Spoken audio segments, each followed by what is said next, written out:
Hello मेरे दोस्तों।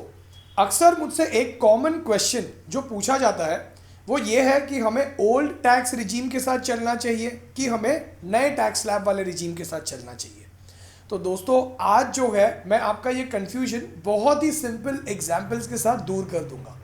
लेकिन दोस्तों आपको मुझे एक बात का प्रॉमिस करना होगा कि अगर आपको इस वीडियो से कुछ सीखने मिले तो आप इस वीडियो को लाइक करेंगे और शेयर करेंगे और भी लोगों के साथ, और इंडिया को फाइनेंशियली फ्री बनाने में मेरी हेल्प ज़रूर करेंगे। और हाँ, मुझे मोटिवेट भी करेंगे इस वीडियो को लाइक और शेयर करके। और अब तक अगर आपने हमारी चैनल को सब्सक्राइब नहीं किया तो सब्सक्राइब कीजिए। आपको हमारे हर संडे और वेनेसडे वाले वीडियोस अपलोड होते ही नोटिफिकेशन मिलता रहे आपके स्मार्टफोन पे। तो दोस्तों शुरू करें उससे पहले, मैं हूं भाविन, सर्टिफाइड फाइनेंशियल प्लानर, और आप देख रहे हैं YouTube channel the art of wealth building, आपका one point destination to seek an unbiased consultation on personal finance. तो दोस्तों हम बात करें कि पुराने वाला टैक्स स्लैब रिजीम यूज करना चाहिए या नए वाला, उससे पहले आइए इस टेबल की मदद से समझते हैं कि पुराने और टैक्स स्लैब के रिजीम के हिसाब से कितना परसेंट आपका टैक्सेशन का, आपकी टैक्स की लायबिलिटी बनती है। Let's look at this table. अगर आप देखो तो 0.0 अप टू 2.5 लैक्स आपका जो टैक्सेशन है वो चाहे एग्जिस्टिंग यानी कि पुराने वाला टैक्स स्लैब हो या नया वाला, आपको कोई टैक्स नहीं भरना पड़ता। अगर हम 2.5 लैक्स से 5 लैक्स की बात करें तो आपको 5% का टैक्स भरना पड़ता है दोनों टैक्स स्लैब के हिसाब से। लेकिन अगर हम 5 लैक्स से 7.5 लैक्स की बात करें तो आपको ओल्ड के हिसाब से भरना पड़ेगा 20%, लेकिन नए के हिसाब से आपको भरना पड़ेगा 10%। अब आपको यहाँ पे लगेगा कि हमारा जो टैक्सेशन का जो रेट है यहाँ पे कम हो गया तो हमारी टैक्स की लायबिलिटी भी कम हो जाएगी, लेकिन दोस्तों ऐसा है नहीं, जो हम आगे समझेंगे ज़रूर। फिर अगर हम बात करें 7.5 लैक्स टू 10 लैक्स की, तो पुराने के हिसाब से आपका 20% भरना पड़ता है, लेकिन नए वाले के हिसाब से आपका अगेन 15% हो जाता है। अगर हम बात करें 10 लैक्स से 12.5 लैक्स की तो आपका 30% बनता है, लेकिन यही अगर आप नए वाले टैक्स स्लैब की बात करो तो आपका बनता है 20%। 12.5 लैक्स से 15 लैक्स वाले इनकम की अगर हम बात करें तो आपका पुराने वाले टैक्स स्लैब के हिसाब से बनेगा 30%, यही आपका नए वाले टैक्स स्लैब के हिसाब से बनेगा 25%। और अबव 15 लाख वालों के सैलरी की अगर हम बात करें तो दोनों में सेम बनता है, जो है 30% ईच। तो दोस्तों ये तो हमने देखा कि पुराने टैक्स स्लैब के हिसाब से क्या टैक्सेशन का रेट था और नए टैक्स स्लैब के हिसाब से क्या टैक्सेशन का रेट होगा। लेकिन आइए अब हम समझते हैं कि नए वाले टैक्स स्लैब के कुछ बेनिफिट पॉइंट्स क्या है और कुछ नेगेटिव पॉइंट्स क्या है। Let's look at this table again. अगर हम बात करें benefit of new tax slab, तो जो नया वाला टैक्स स्लैब है वो काफ़ी सिंपल है। सिंपल इन द सेंस दोस्तों, इसमें आपको कोई भी डिडक्शन आप क्लेम नहीं कर सकते हो, कोई भी एग्जाम्पशंस आप क्लेम नहीं कर सकते हो, जैसे एटीसी, एटीडी, होम लोन का इंटरेस्ट, एचआरए वगैरह। तो इसमें आपका जो टैक्सेशन का जो फाइलिंग का प्रोसेस हो जाता है वो काफ़ी सिंपल हो जाता है। हाँ, लेकिन अगर आप सैलराइड है तो आप हर साल जो है पुराना या नया टैक्स स्लैब आपको सिलेक्ट करना है, वो आपको डिसाइड करना होता है। लेकिन जो बिजनेसमैन है उनके लिए जो है एक बार अगर आपने सिलेक्ट कर लिया नया या पुराना तो आपको वही कंटिन्यू करना होगा जिंदगी भर। तो let's look at the point number 2, no need to worry about last minute tax planning.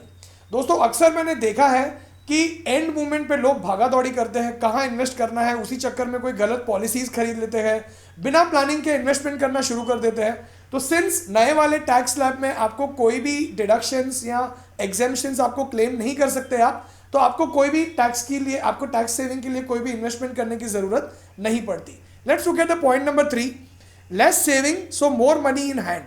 अब कई लोगों को ऐसा होता है कि हमें फोर्सफुल सेविंग नहीं करनी, तो हम सेविंग्स जो आप एग्जाम्पशंस को क्लेम करने के लिए करते हो या डिडक्शंस को क्लेम करने के लिए करते हो, आपको कोई भी सेविंग्स यहाँ पे नहीं करनी होती, तो ऑटोमेटिकली आपके हाथ में आपकी सैलरी में से ज़्यादा पैसे बचते हैं। नेक्स्ट पॉइंट की अगर हम बात करें तो वो है control of your own money and where to invest. दोस्तों देखिए, जब आप टैक्स सेविंग के लिए इन्वेस्ट करते हो तो वो गवर्नमेंट आपको फोर्स करती है, जैसे कि आपने एटीसी के लिए कोई पॉलिसी खरीद ली या एटीसी में सेविंग के लिए आपने मान लो पीपीएफ में डाल दिया या ईएलएसएस में डाल दिया, तो आप फोर्सफुली उसमें डाल रहे हो क्योंकि आपको टैक्स की सेविंग करनी है। लेकिन यहाँ पे नए टैक्स स्लैब के हिसाब से कोई एग्जाम्पशंस और डिडक्शंस है ही नहीं, तो आपको सेविंग ही नहीं करनी पड़ती, यानी आप डिसाइड कर सकते हो कि आपको आपका पैसा कहाँ पे इन्वेस्ट या सेव करना है। Now let's look at some negative points. Point number 1, you end up paying more tax. दोस्तों इसके बारे में मैंने एक बहुत ही सिंपल टेबल बनाया है जो मैं आपको आगे समझाऊंगा। बहुत ही अच्छा टेबल है, आप चाहे तो उसका स्क्रीनशॉट भी लेके रखिएगा जो आपको आगे काम आएगा।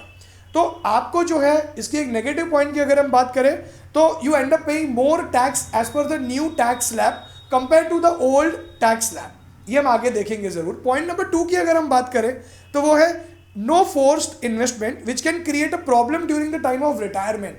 देखिए दोस्तों, टैक्स सेविंग के नाम पे ही सही हम इन्वेस्ट या सेव तो कर रहे हैं, लेकिन नया टैक्स स्लैब क्या बोलता है कि आप कोई भी एग्जाम्पशन या डिडक्शन क्लेम नहीं कर सकते हो, तो आप जो है कोई सेविंग करोगे ही नहीं। यानी अगर आप फोर्सफुल सेविंग नहीं कर रहे हो तो इसी बहाने आपकी कोई भी सेविंग नहीं हो रही है। और कई लोगों को मैंने देखा है अच्छी सैलरी होने के बावजूद भी कोई सेविंग नहीं करते, सिर्फ टैक्स बचाने के लिए कुछ सेविंग होती है, वही उनकी सेविंग्स होती है।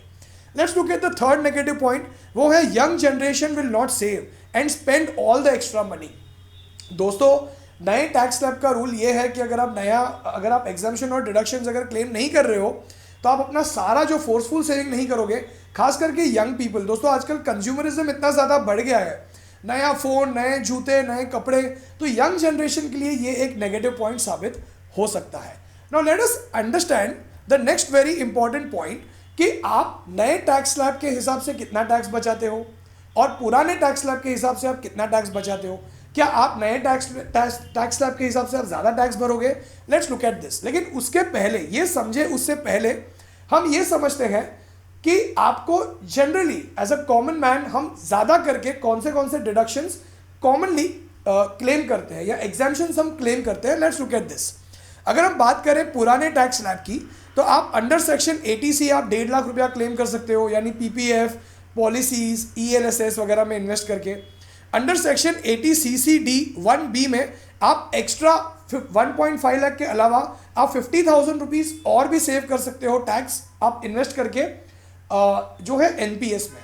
थर्ड अगर हम बात करें तो वो है डिफॉल्ट स्टैंडर्ड डिडक्शन जो सबको अप टू 50,000 रुपीज़ अलाउ किया जाता है। And the fourth one is under section 80D for your health insurance premium, अगर हम 25,000 तक का आप डिडक्शन क्लेम कर सकते हो। तो अगर हम इन सारों का टोटल कर देते हैं तो आप जैसे कि टेबल पे देख पाओगे वो है 2,75,000 रुपीज़। ऑफकोर्स इसके अलावा कुछ लोग HRA भी क्लेम कर सकते हैं, कुछ लोग अंडर सेक्शन 80G कुछ डोनेशन देते हैं वो भी क्लेम कर सकते हैं, लेकिन उन सबको मैंने यहाँ पे कंसिडर नहीं किया है, मैंने इन कॉमन डिडक्शंस को ही कंसिडर किया है। Now let's look at this very important table कि पुराने टैक्स स्लैब को यूज करके आपकी कितनी सैलरी में से आपका टैक्स बचता है, आपको कितना टैक्स देना पड़ता है और नए स्लैब के हिसाब से आपका कितना टैक्स बनता है। तो आपको नया वाला टैक्स स्लैब यूज करना चाहिए या पुराना वाला। Let's look at this table, बहुत ही इंपॉर्टेंट टेबल है, जरा गौर से देखिएगा दोस्तों। सो यहाँ पे अगर हम ऑब्जर्व करते हैं, अगर आपकी सैलरी 7,50,000 रुपीज़ है तो जो हमने अभी डिडक्शन का टेबल देखा तो आपका टोटल डिडक्शन बनता है 2,75,000 रुपीज़, यानी 7,50,000 माइनस 2,75,000 रुपीज़ आपका टैक्सेबल इनकम पुराने वाले टैक्स स्लैब के हिसाब से बनेगा 4,75,000, क्योंकि आप इन एग्जम्पशंस और डिडक्शंस को क्लेम करोगे। लेकिन नया वाला टैक्सेशन जो स्लैब है वो क्या बताता है कि आप कोई भी डिडक्शंस या एग्जम्पशंस क्लेम नहीं कर पाओगे, तो आपका जो टैक्सेबल इनकम बनेगा वो बनेगा 7,50,000 रुपीज़। अब अगर हम टैक्सेबिलिटी की बात करें, आपके टैक्स लायबिलिटी की बात करें, तो पुराने वाले टैक्स स्लैब के हिसाब से आपकी जो टैक्स लायबिलिटी बनेगी वो बनेगी 0। क्यों? क्योंकि रूल के हिसाब से अगर आप 5 लाख के नीचे चले जाते हो तो आपको कोई भी टैक्स नहीं पे करना पड़ता। लेकिन जो कि आप नए वाले टैक्स में टैक्स स्लैब के हिसाब से आप कोई भी डिडक्शंस क्लेम नहीं कर सकते हो, तो उस हिसाब से आपकी जो टैक्स लायबिलिटी है वो बनेगी 39,000 रुपीज़। तो अगर हम कंपेयर करें पुराने और नए वाले टैक्स स्लैब की, तो नए वाले टैक्स स्लैब के हिसाब से आप 39,000 रुपीज़ का टैक्स ज़्यादा भरते हो कंपेयर, अगर आपकी सैलरी 7.5 लाख से compare to old tax slab. Let's look at the next very example. 10 lakh की अगर आपकी सैलरी है तो सेम रूल के हिसाब से आपकी टैक्स लायबिलिटी नए वाले ओल्ड टैक्स स्लैब के हिसाब से बनती है 59,800, लेकिन नए वाले के हिसाब से बनती है 78,000 रुपीज़। तो यहाँ पे भी दोस्तों आप अगर नया वाला टैक्सेशन टैक्स रिजीम यूज करते हो तो आपकी जो टैक्स लायबिलिटी है वो compare to old tax slab आप 18,200 का एक्स्ट्रा टैक्स भर रहे हो। Let's look at the third salary slab जो है 12,50,000। यहाँ पे अगर आप ऑब्जर्व करोगे तो अगेन आप 18,200 का एक्स्ट्रा टैक्स भरोगे और उसके बाद भी अगर आपकी सैलरी 15 लाख है, 17.5 लाख है, 20 लाख है, 22,50,000 है, अगर आपकी सैलरी 50 लाख रुपीस तक भी है तो आप ऑब्जर्व करोगे कि आप हर बार 7,800 रुपीस का एक्स्ट्रा टैक्स भर रहे हो नया वाला टैक्स रिजीम यूज करके, नया वाला टैक्स स्लैब रिजीम यूज करके। तो दोस्तों यहाँ पे आप चाहे नया यूज करो या पुराना यूज करो, लेकिन अगर आप ऑब्जर्व करोगे तो नए टैक्स में आपको ज्यादा टैक्स ही भरना होता है। और एक और बात दोस्तों, हमने यहाँ पे HRA, हमने सेक्शन 80G और बाकी जो हम जैसे सेक्शन 80E, कोई अगर एजुकेशन लोन के ऊपर अगर कोई इंटरेस्ट भर रहा है वो सब हमने यहाँ पे कंसिडर किया ही नहीं है। तो अगर इन नॉर्मल डिडक्शन जो हमने कॉमनली कंसिडर किए हैं उसके अलावा भी अगर आप कोई डिडक्शंस क्लेम कर रहे हो तो डेफिनेटली आपको पुराना वाला जो है टैक्स रिजीम ही यूज करना चाहिए। हाँ, लेकिन अगर आप सोचते हो कि आपको अपने पैसों को खुद ही कंट्रोल करना है, आपको डिसाइड करना है कि आपको कहाँ पे इन्वेस्ट करना है, तो और अगर आप डिसिप्लिन्ड हो इन्वेस्टमेंट्स को लेकर तो ये केस में आप नया वाला टैक्स रिजीम यूज कर सकते हो। तो दोस्तों मैं उम्मीद करता हूं कि इस वीडियो से आज आपके मन की जो दुविधा थी कि हम जो है पुराना वाला टैक्स स्लैब यूज करें या नया वाला, वो आज क्लियर हो गई।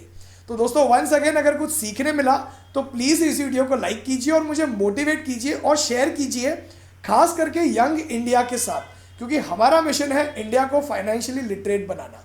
और दोस्तों अगर आप अपना पर्सनल फाइनेंशियल प्लान बनवाकर ये समझना चाहते हैं कि कैसे आप अपने पर्सनल फाइनेंशियल गोल्स जैसे रिटायरमेंट, बच्चों की पढ़ाई, वेकेशन, बच्चों की हायर एजुकेशन, घर खरीदना, कार खरीदना, इन्हें अचीव कर सकते हैं और कितने पैसे चाहिए होंगे आपको इन गोल्स को अचीव करने के लिए, तो दोस्तों व्हाट्सएप कीजिए इस नंबर पे अपना पर्सनल फाइनेंशियल प्लान बनवाने के लिए। दोस्तों अब तक अगर आपने हमारा यूट्यूब चैनल मेंबरशिप ज्वाइन नहीं किया तो ज्वाइन कीजिए, जिसकी डिस्क्रिप्शन में मैंने लिंक दी हुई है। हम शेयर करते हैं एक अच्छा स्टॉक लॉन्ग टर्म इन्वेस्टमेंट के लिए महीने में एक बार। आपने अब तक हमारा टेलीग्राम चैनल ज्वाइन नहीं किया, जिसकी लिंक मैंने नीचे डिस्क्रिप्शन में दी हुई है दोस्तों, बिल्कुल फ्री है। अगर आप अपना फाइनेंशियल नॉलेज बढ़ाना चाहते हैं तो जरूर ज्वाइन कीजिए। मैं अलग अलग क्विज क्वेश्चंस वगैरह पूछते रहता हूं जो आपको हेल्प करेगा आपकी फाइनेंशियल नॉलेज बढ़ाने में। और अगर अब तक आपने हमारा चैनल सब्सक्राइब नहीं किया तो प्लीज़ उसे सब्सक्राइब कीजिए और बेल आइकन पे क्लिक कीजिए, तो आपका नॉलेज हर संडे और वेडनेसडे को बढ़ता जाएगा, क्योंकि हम हर संडे और वेडनेसडे को एक अच्छा वीडियो अपलोड करते हैं आपका फाइनेंशियल नॉलेज बढ़ाने के लिए।